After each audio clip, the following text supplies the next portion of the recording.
Action. আসসালামু আলাইকুম। HSC 25-এর বাচ্চা কাচ্চারা, তোমাদের রিসেন্টলি তো এইচএসসি পরীক্ষা শেষ হয়ে গেল, সামনে কিন্তু তার থেকে ভয়াবহ পরীক্ষা অপেক্ষা করতেছে, অর্থাৎ তোমাদের এডমিশন ফেজ আসলে। সো এই সময় যদি তোমার লাইফের হচ্ছে গিয়ে যেহেতু সব থেকে সিরিয়াস মুহূর্ত আমি বলতে পারি, সো এই সময় কিন্তু একটা ভুল ডিসিশন তোমার লাইফে অনেক কিছু চেঞ্জ করে ফেলতে পারে, অথবা তোমার অনেক বিপর্যয় নিয়ে আসতে পারে। তুমি যদি এখন সঠিক সিদ্ধান্ত নিতে না পারো, বিভিন্ন বিশ্ববিদ্যালয়ের প্রস্তুতির ক্ষেত্রে কিন্তু অনেক বড় পরিমাণে একটা বাধার সম্মুখীন হবা।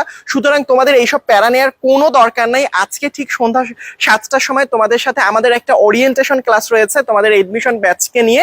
সুতরাং অবশ্যই জয়েন করতে ভুলবা না সন্ধ্যা 7টার সময়। এই সময়তে আমরা ইনশাল্লাহ বিভিন্ন রকম স্টাডি ম্যাটেরিয়াল শেয়ার করব, কিভাবে পড়াশোনা করলে তুমি তোমার এইচএসসি পরবর্তীতে এডমিশনে গিয়ে ভালো রেজাল্ট করবা, বিভিন্ন ভালো ভালো বিশ্ববিদ্যালয়ের টপ র্যাঙ্কে থাকতে পারবা, কিভাবে পড়াশোনা করা উচিত, বিভিন্ন subject physics, chemistry, biology, math তোমাদের ভাইয়ারা কিভাবে পড়ে বুয়েটে চান্স পেয়েছে, মেডিকেলে চান্স পেয়েছে, এই জিনিসগুলো শেয়ার করবে এখন থেকে ইনশাল্লাহ। সুতরাং তোমরা যদি এখনো চিন্তা করে থাকো যে ভাইয়া আসলে এখন অনেক সময় রয়েছে, আমরা একটু ধীর সুস্থে আসলে একটু রেস্ট নেই, তাহলে কিন্তু অনেক বড় ভুল করবা।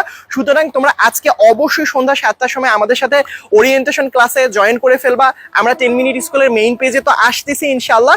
এবং তোমাদের যদি এই রিলেটেড যে কোনো প্রশ্ন থাকে, এই ভিডিওর কমেন্ট সেকশনে এখনই জানিয়ে দাও।